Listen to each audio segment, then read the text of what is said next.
Okay, we are live. Um, it's a little bit dark in here. I am sorry about that. Let's see if we can fix that. Hold on. Let's see.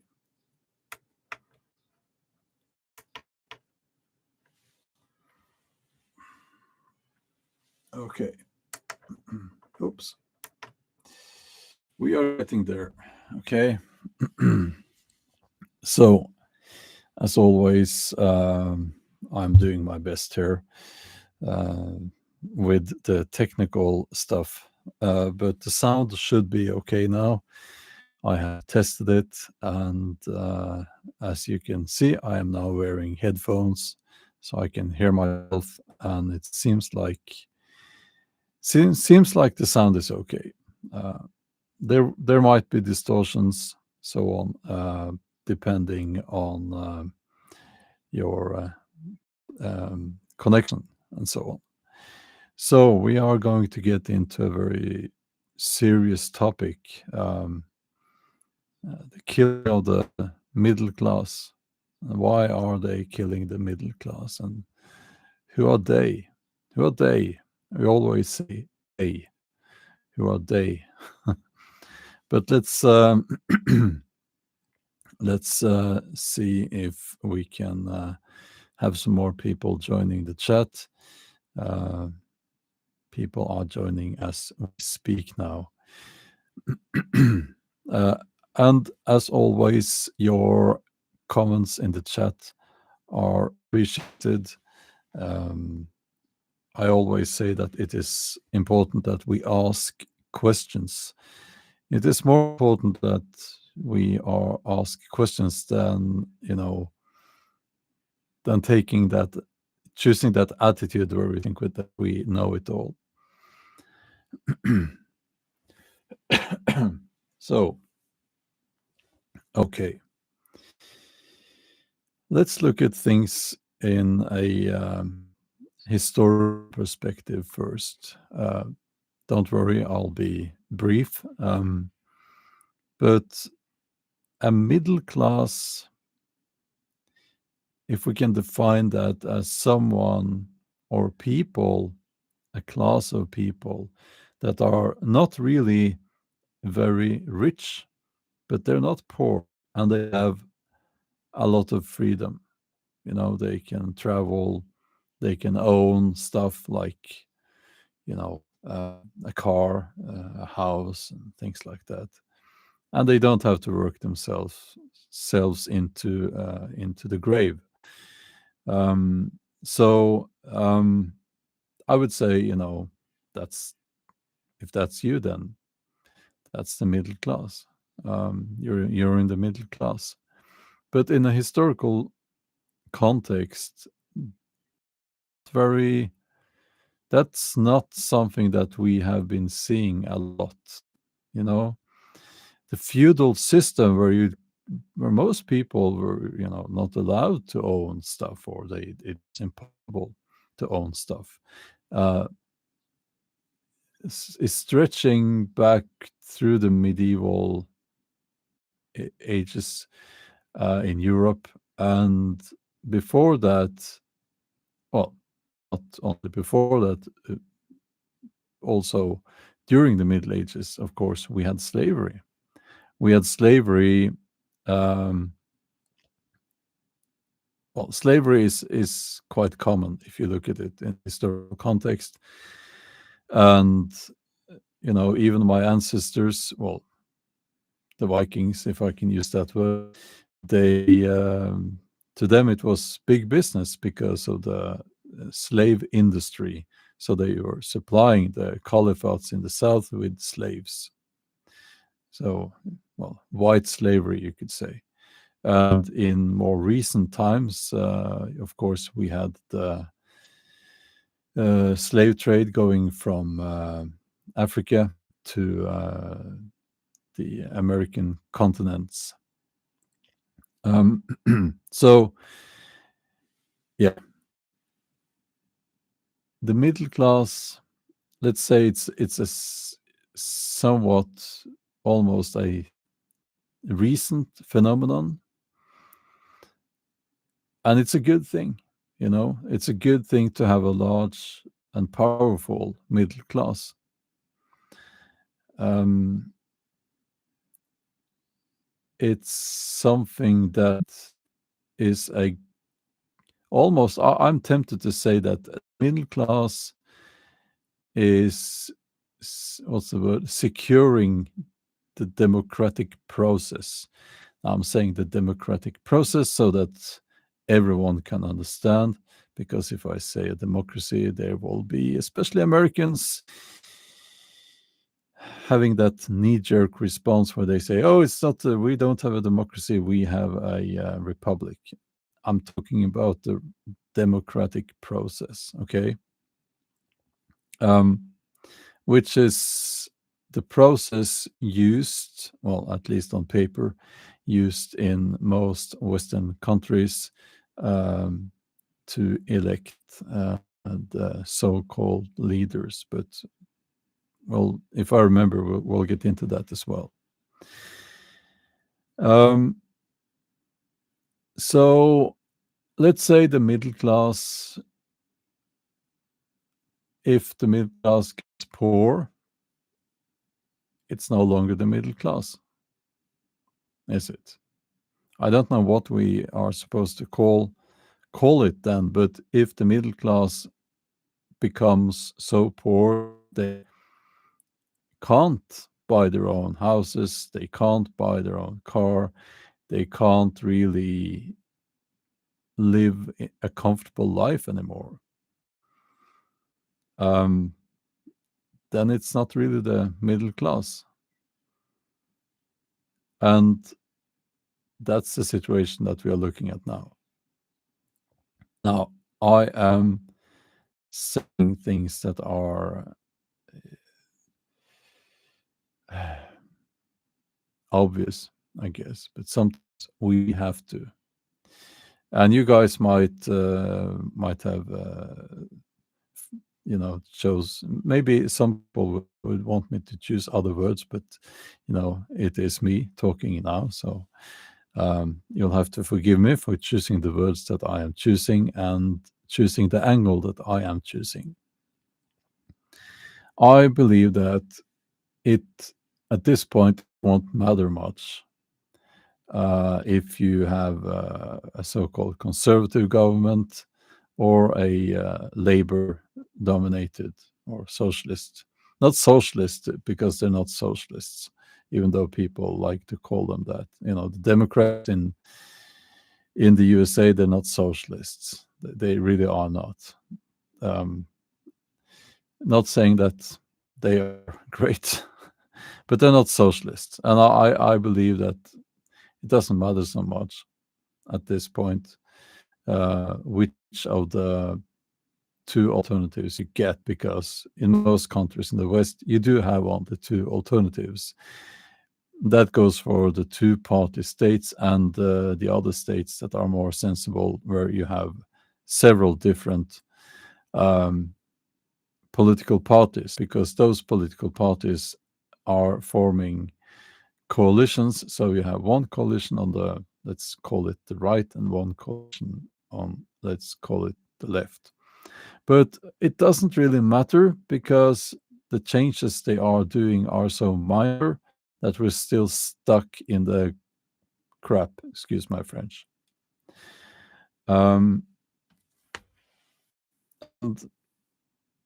they have excuses. So first it was the big cough, well, in this context I can use the word COVID. And they said, we have a pandemic now, so things are difficult, and we're going to see shortages in the supply chain and so on. Yeah. Isn't that funny how that works? And after that, it was the Russians. Oh, the bad Russians. And all of this mismanagement of our economies led to inflation, of course. And the interesting question here is if that was intentional or not. Because as someone with my education is in economics and business administration, and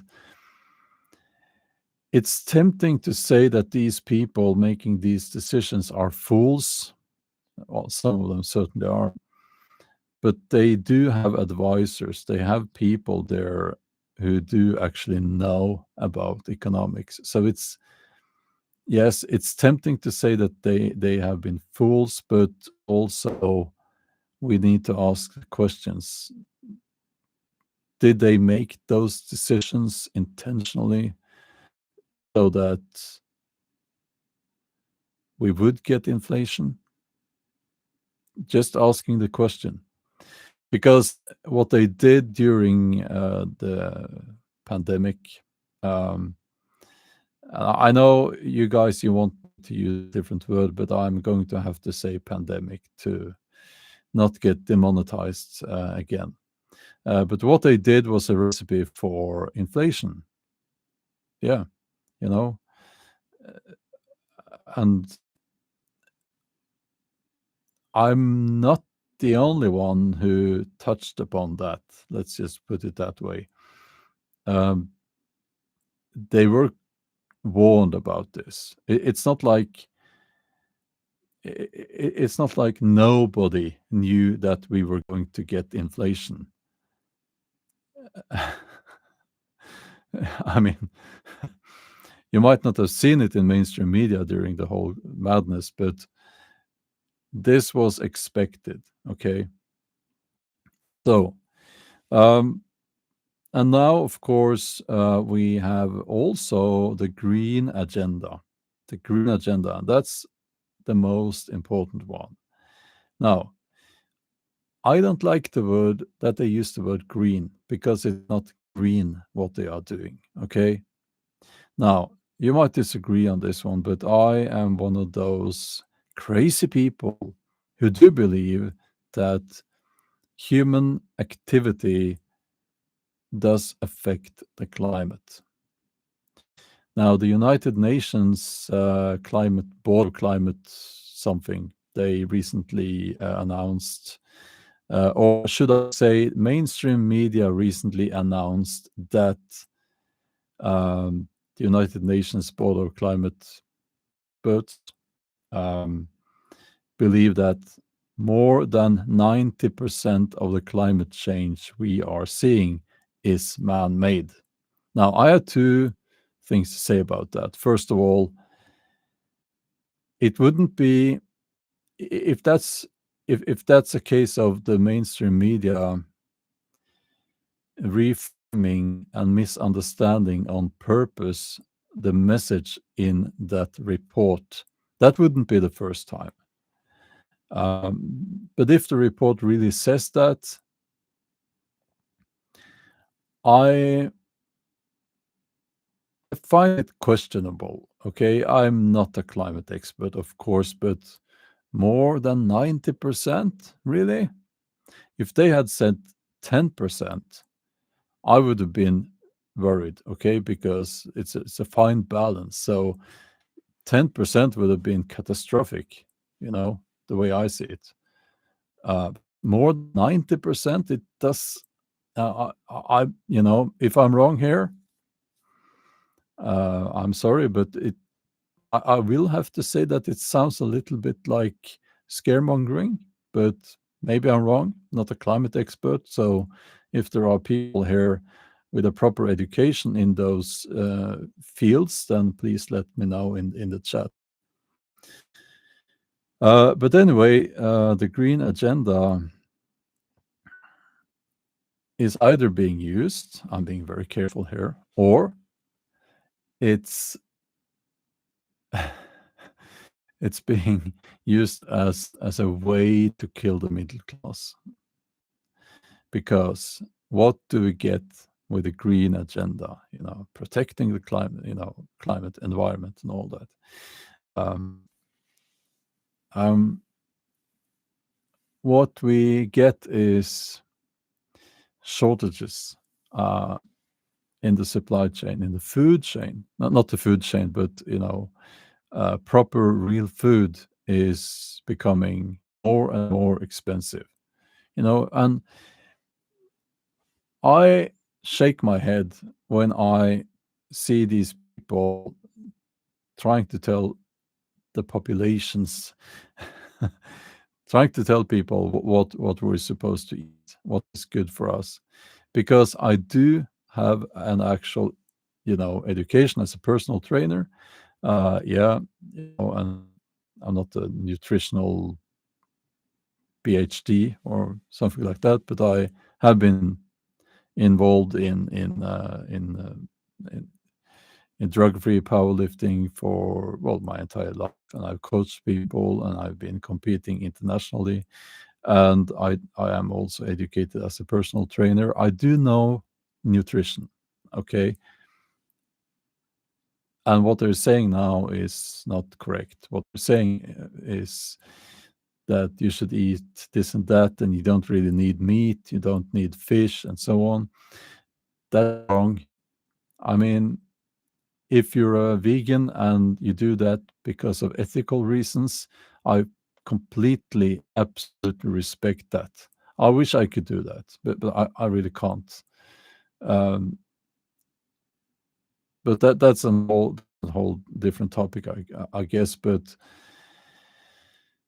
um, proper, real, healthy food is becoming so expensive that people are instead choosing to eat ultra processed crap. I mean, how can they even call it food? I- It's a sort of goo. Can I use that word? Uh, I just that they've added a lot of chemicals to it so that it can be eaten because it kind of tastes okay, but it's not really food the way I see it. A lot of, or I will say most of the things you see in the supermarkets now contain one or more toxic substances, um, disruptive to your hormonal health, and so on. Um, but okay, let's stick to the topic here. Why are they killing the middle class? Um, I think that the simple answer is that they want our money, they want our wealth, and it's always been like that. You could say it's about greed, you could say it's about human nature, but we are seen as a resource that can be exploited. If you have a house, some company out there, they want your house, okay? They want your house and they want to use it, rent it out to capitalize on that. And I'm not an anti-capitalist, of course I'm not. But I mean, the answers, I believe, are quite simple here. It's greed, it's human nature, as I said, and the middle class is in the way for profit. If they can take what you have, they will do that. Why wouldn't they? They have always done that. Going back, we can go back all the way back to when we were right at the beginning of human evolution. Um, the humanoids back then, they would operate following the same rules, and they would take what other tribes had if they could. They would take their if they had killed an animal, uh, they would try to take that if they could. You know, they would take their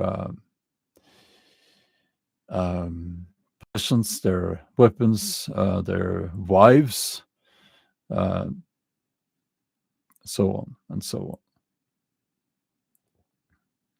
on. Now, humanoids is the correct term, I believe, for the species before Homo sapiens. Okay, so that's why I use that word. Um, Now, I live in Norway, and what we are seeing here, a little bit of context first. Norway is a rich country, and I see people writing about this. Oh, it's you're so rich in Norway. Well, the state is rich, okay, and it's important to understand this. Now, um, this is something that people have a hard time understanding. The state is rich, okay. Um, the state is rich because of the high taxes and because of oil and gas, basically. Also because that we have had up until now a high trust kind of society, which is a very effective society. And we are rich. Well, the state is rich also because we have had up until recently access to cheap energy. Um, so Norway got rich, okay, but the Norwegian model, and there's a lesson here to look. Okay? The Norwegian model is about taking all that money and investing it in funds. Most of it will be invested outside of Norway. And we Norwegians, we do not see that money.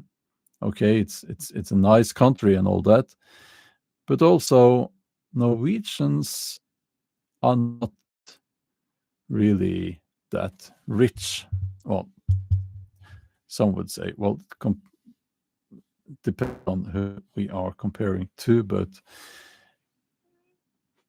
when the Norwegian state gets richer, we as citizens do not richer. Okay, this is important to understand. Why is it important to understand that? Well, because um, it's basically almost not feudalism, but it's a system that where we are kept as workers here, we pay taxes, and we don't really see the wealth, not at least not to the extent that you would think we would see it, because the money is invested in other countries. Um, okay, let me just ask if the sound is okay. I'm still trying to figure this out. Um, is the sound okay? Doing my best here. I am doing my best concerning sound and everything. um, okay, the sound is okay. So if they get rid of the middle class, they will have a few selected people on the top, and then they will have like 99% of the population existing as workers. There is a term called serfs, SERF, where you're not a slave, but you don't own anything and you have to work for your masters, your rulers. And it seems like that's where we are heading. I've said it many times that we are heading towards feudalism 2.0 or new neo-feudalism.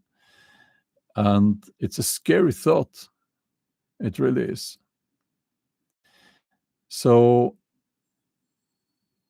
the simple answer here is that they are getting rid of the middle class because they can. They do not want the middle class.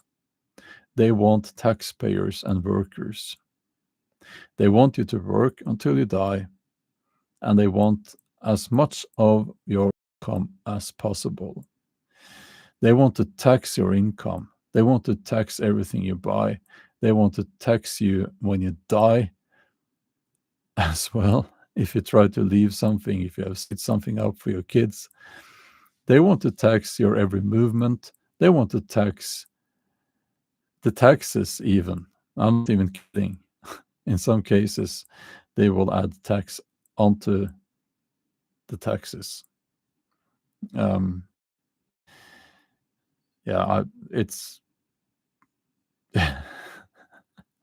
it's funny, but yeah, that's an actual case. But we won't try to explain that here now.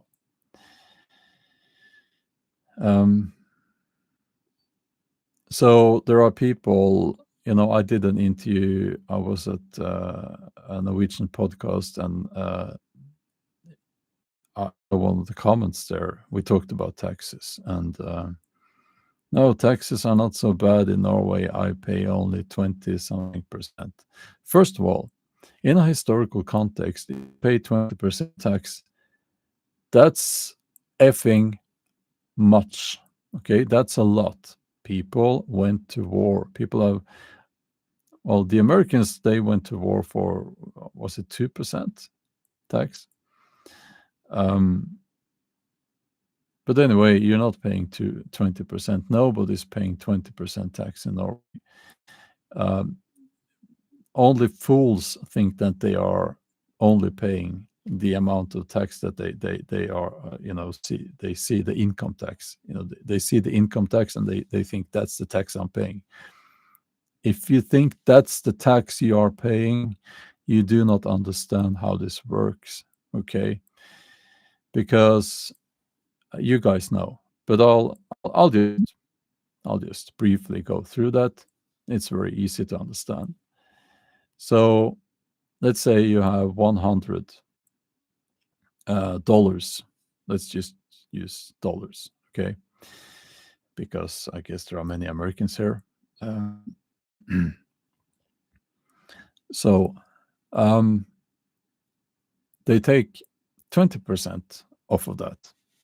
Most likely closer to 40%, but let's just say 20%. You're left with 80. Now, the money is not really doing anything unless you invest them, but let's say you need to spend some money, and they add 20% typically onto the price. So if you buy something for $80,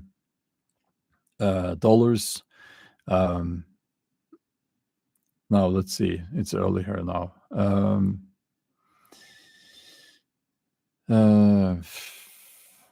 Yeah, well, it's 60-something dollars, and you have to pay. Yeah, you're left with. Sorry, I can't calculate this in my head right now, but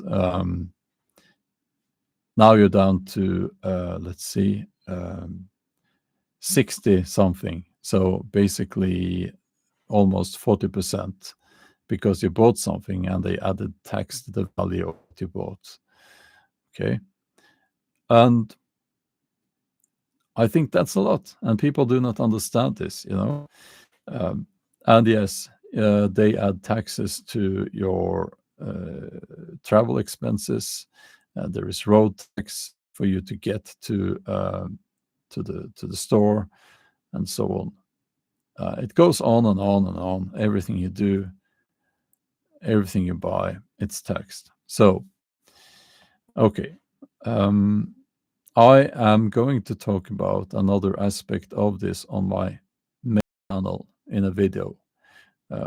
There is a link in the video description to my main channel, and I hope you will watch it. I will have that video up tonight or tomorrow night. it depends a little bit on my neck. I have a crick in my neck.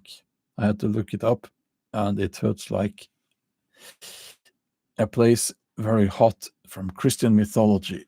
Let's just put it that way. But I'll do my best.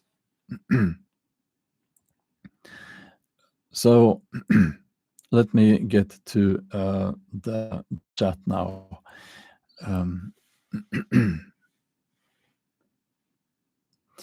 Yes, Green-Eyed Lady says income taxes, property taxes, taxes on purchases of goods and services, taxes on investments. Yes.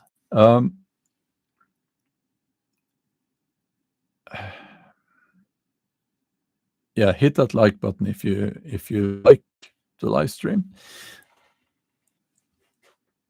Taxes in themselves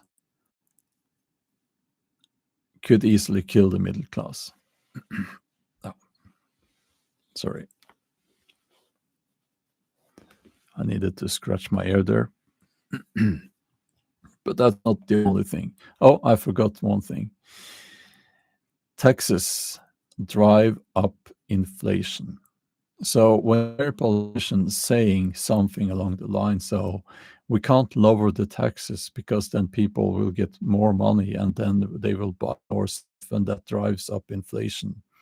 Well, yeah, that in itself, looking at that, is correct in a way. But what they're not saying is that when you add the taxes to everything, it's going to increase the price of everything, of labor, of goods and services, everything. And when the price goes up, well, that's inflation. But they don't want to tell you that.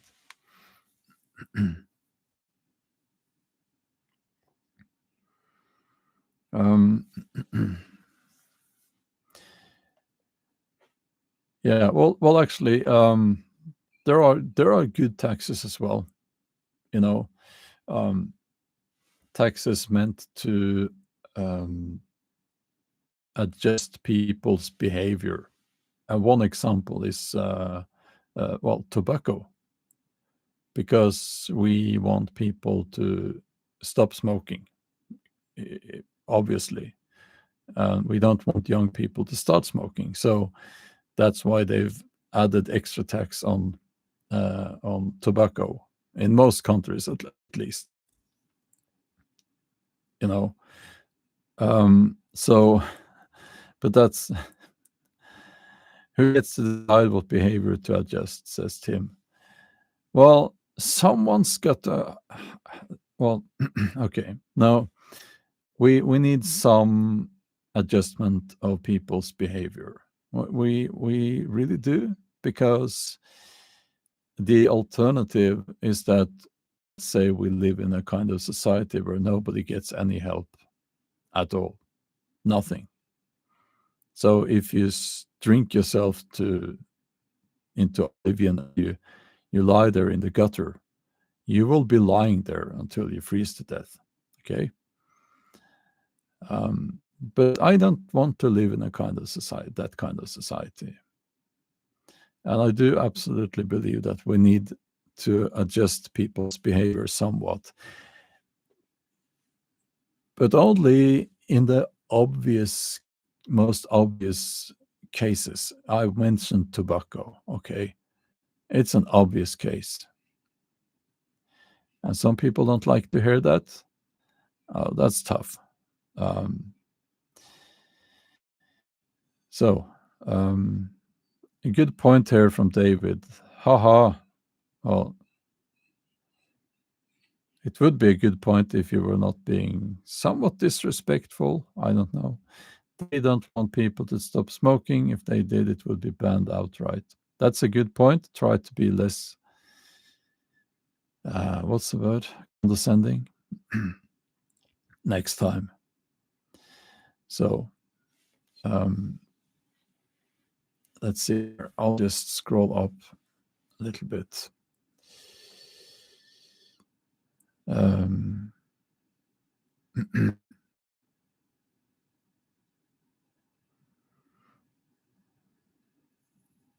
Yeah, let's not get into the smoking too much because I think that's to most people it's obvious. Black Pigeon Pilled is asking if I think that they are seeking to push policies designed to bring about overpopulation or reduce it. Um, well, I don't know. First of all, we have to try to answer the question if they are trying to push policies controlling population. Um, I don't know, but the current policies in Europe and the USA is not good for increasing the population, the native population. You know, because we can see that people are not having enough children. People should have more children, but for many reasons they are not. Now we have the eradication of the middle class as well, which is going to dramatically impact how many children or people are having, or if they are having children at all.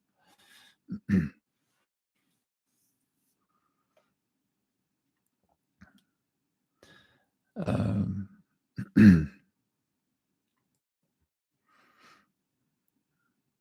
so let's see here.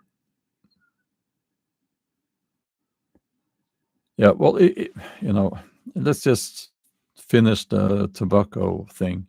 You know what? I think it's banned outright. I really think it should be banned. I'm not a liberal. I'm not a libertarian. I do not believe that people should be allowed to do whatever if they want, because there are so many stupid people out there, and there are people who are making a lot of stupid choices that are directly affecting other people. So you might not like that. Again, that's tough.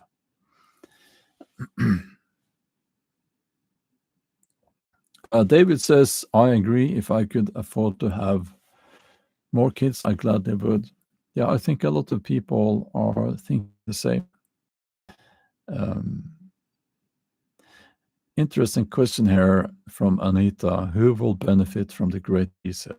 Everyone or the elite? What do you guys think? Um, I think that, well, I think you know what I think. um, Unknown username says, how does smoking affect others rather authoritarian position?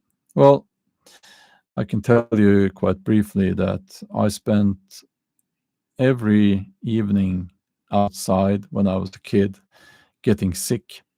Not outside, but in out. If my parents were going out to a restaurant or to friends, I got sick and a headache every single time because people were smoking indoors, you know. So I got sick. So yeah, that's one way it affects people. And I don't think it's okay to make little children sick, but maybe you have a different position on that. Um,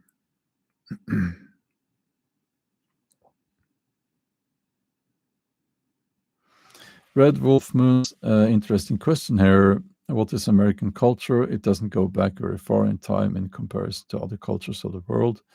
Well, American culture now is obviously a mixture of many cultures, but the original American culture consists obviously of uh, the pre-European cultures that were there.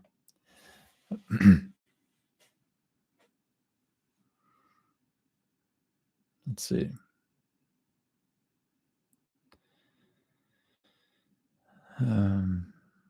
Yeah, Calypso Kin says in America they banned indoor smoking now. That's good, but now everyone smokes on the street, and it's horrible in some cities walking around outside. Yeah, and I've been to cities recently. They reek of these vaping things.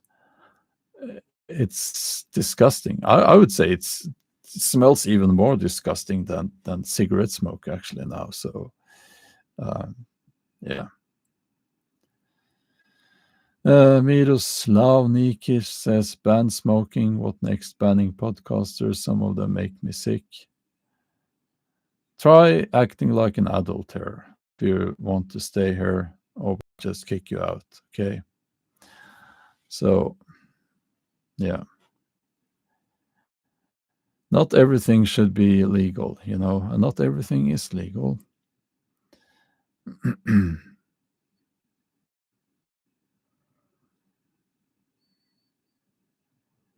Yeah. We will be leaving the topic of smoking now. And anyone who is disrespectful concerning that will be kicked out, and I will do that with pleasure. So let's see here.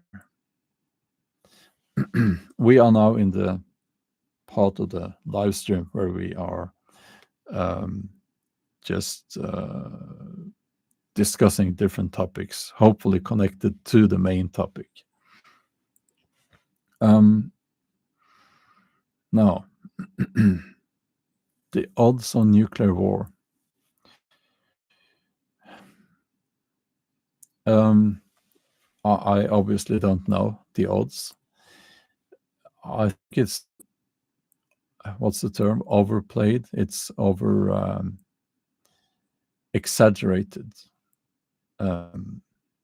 It's exaggerated. The idea that Putin is a mad dictator. Well, he's a dictator, but I don't think he's mad. But the idea that he's a mad dictator that wants to start the Third World War with nuclear weapons is a ridiculous idea. And that threat is intentionally being used to take away our freedoms, to implement horrible measures. I fear governmental overreach much more than I fear the Russians. I don't fear the Russians, but well, you know what I'm saying here. So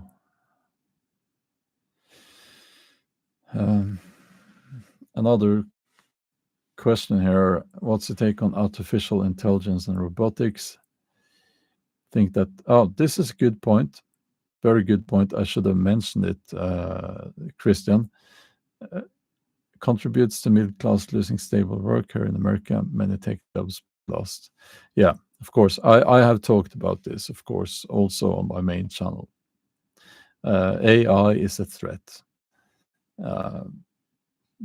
AI could be used for good in things like medical treatment and so on, I guess. But it's mostly being used to save money. They can fire people, and they are firing people. And it's so cute when people are writing, "Oh, it's just a tool," and people are not going to lose their jobs. And I mean, those who believe that are so naive.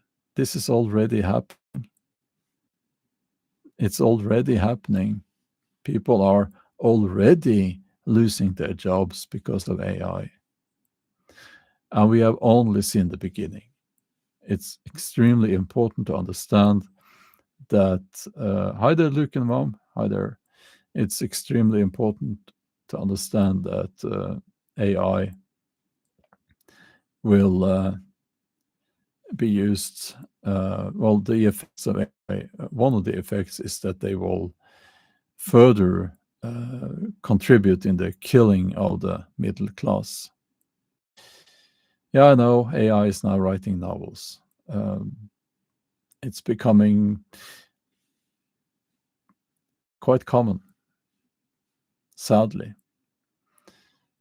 And it's like people, they buy books from Amazon, new books from Amazon now, and they are saying that AI, I will never read AI, and you shouldn't fear AI. You're probably already reading AI generated text, okay? But you don't know. So,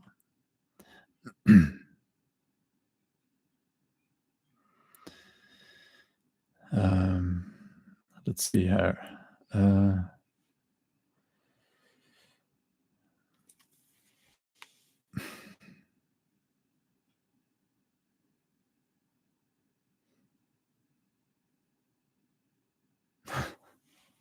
I guess that's a bit of a joke there.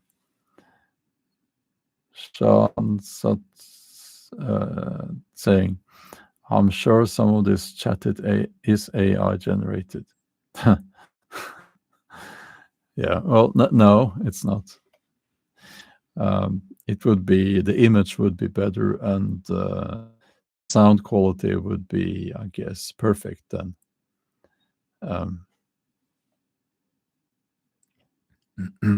Let's see.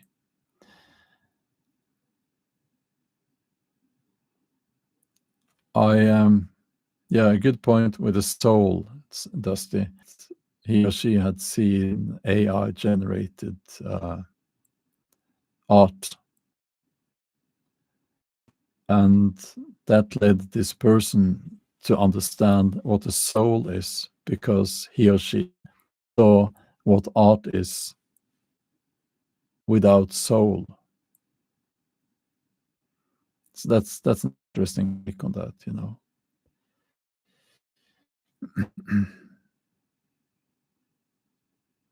So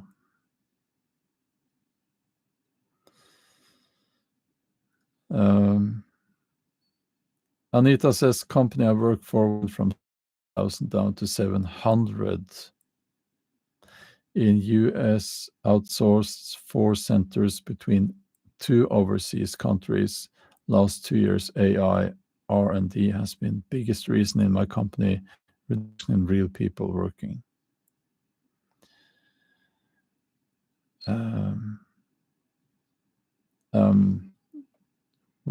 Quibbles is asking, are you on the carnivore diet?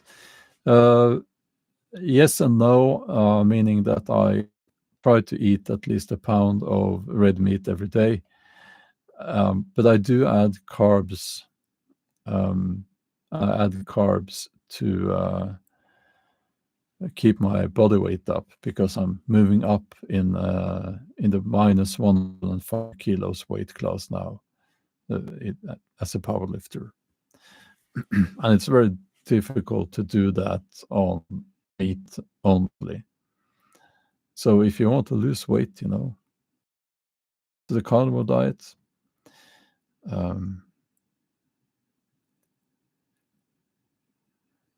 So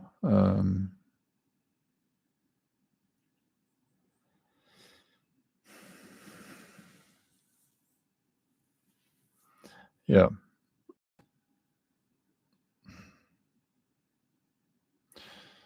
Yeah, look, Mom, it's surprising how much protein you need to be healthy. Yeah. I try to avoid chicken because of ethical reasons. So we need to address the topic of or the problem of migration. And I know it's a topic that I have tried to avoid. Sorry, my neck is hurting. It was probably not a good idea to do a bench press competition with this neck, but I did. So,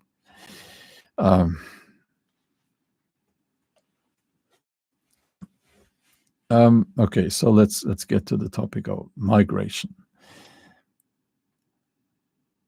First, I will say that some countries need migration. Yeah, Norway is one of those countries. So, and I've said this before, when the war in Ukraine started, Norway said, we will take in uh, refugees from Ukraine.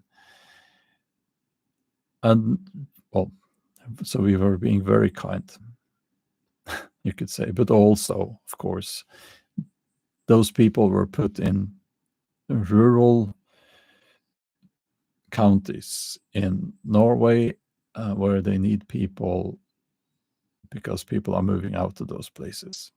Okay. And we knew that Ukrainians could easily be integrated, or they would be integrated almost from day one and work in healthcare, schools, kindergartens, and so on and so on and so on. So what they're not saying is that, yes, that's the immigration we want. That's the immigration we need. But what they are not telling you is that uneducated people, mostly men from Northern Africa, uh, Muslim countries, they are treated differently, and the quota is much, much, much smaller entering Norway. Uh, and the reason is obvious. It's because those people don't really integrate well in Norwegian society. Okay. Now, that's Norway. But Europe as a whole is being flooded with migrants. If we go to the UK, for instance, it's a different country. And they have a huge problem with immigration. It leads to crime. It leads to social unrest. And I've been there quite many times, and I've seen the development. It's not pretty. I don't even recognize the UK anymore. People everywhere, litter in the streets. It's just horrible. And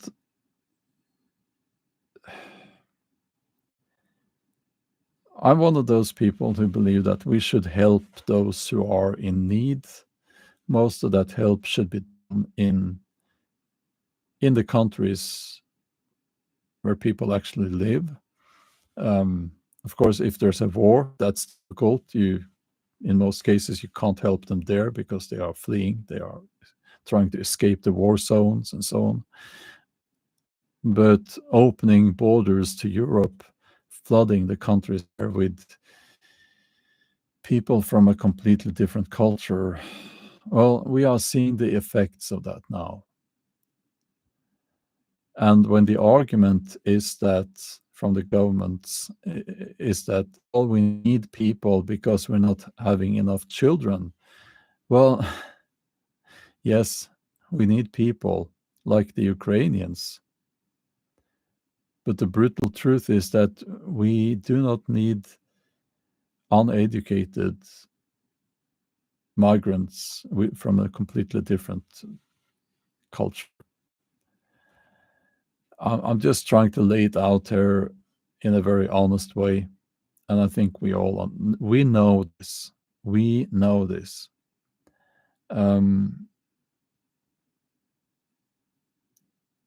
Yeah.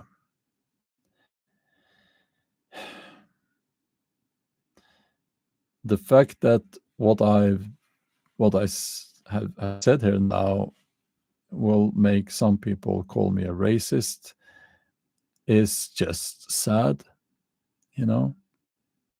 It's just sad. And it's a big, huge topic, the whole anti-white hatred, anti-white racism, and all that. I don't want to get too much into that, but migration was mentioned here, and it ties into the topic of this live stream. the eradication or the killing of the middle class.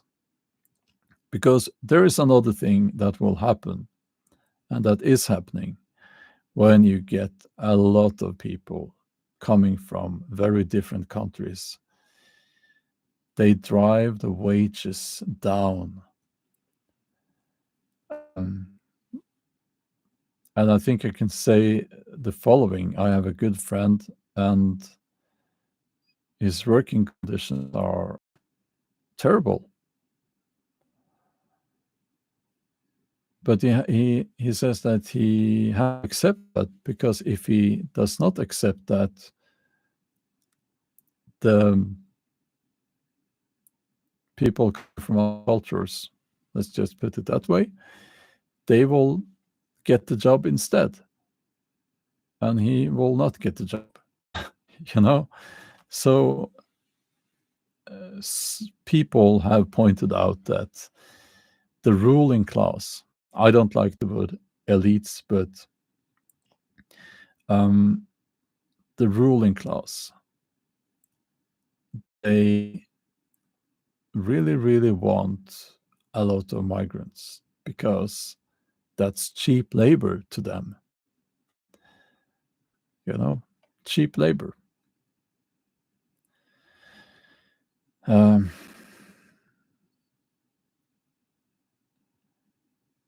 So, yeah, you have already pointed this out in the chat, I see. So, yeah.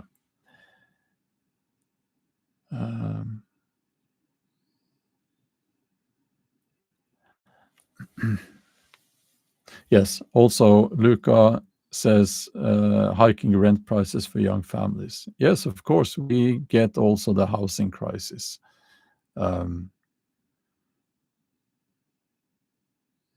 Yeah. So the great replacement theory, that's defined, I think, as a conspiracy theory.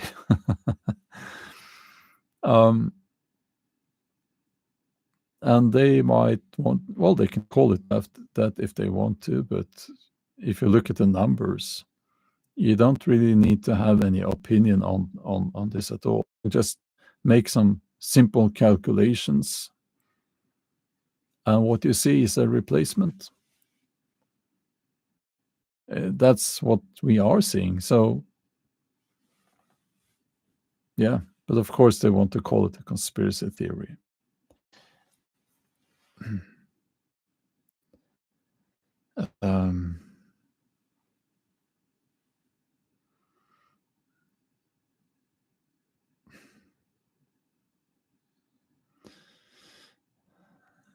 Yeah, well, let's see here. What we are also losing with the killing of the middle class is the trust. Norway, or should I say Scandinavia as a whole, used to be a high trust kind of society. And I can see now that we are losing it. We're losing the trust. If you go to, and people have actually done research on this, if you go to countries in, Africa, the Middle East, they are low trust kind of society. Russia also. Russia is a low trust society. And that's not a good thing, you know.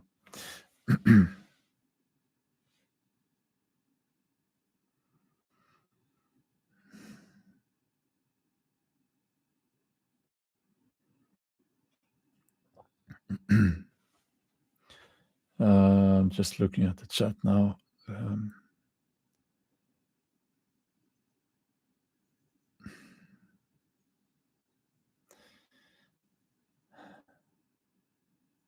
Yeah, and isn't it funny that we are seeing the same in so many countries now? I mentioned Europe, Western Europe. both in the EU and also in the countries outside of the EU. In Norway, we don't have that much of an immigration problem, at least not compared to the EU. Norway is not part of the EU, by the way. If Norway had been part of the EU, I think we would have seen a very different situation. The UK, the USA, Canada, yeah.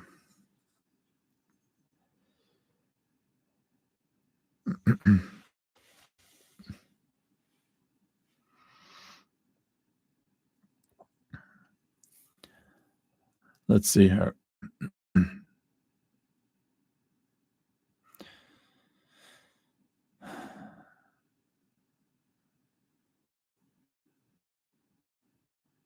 Again, a question here about the prospect of nuclear war. Do you think humanity could survive, or would it wipe out the middle class and everyone else?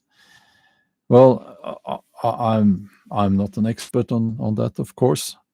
A nuclear war would be devastating, of course.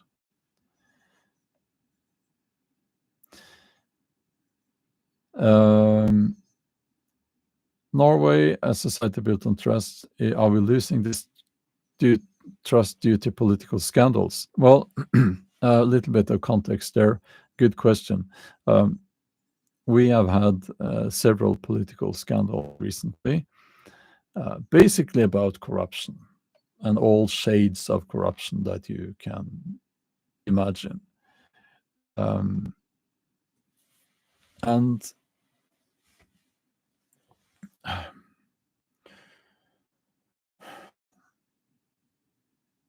what that does is that it certainly contributes to losing the trust in society.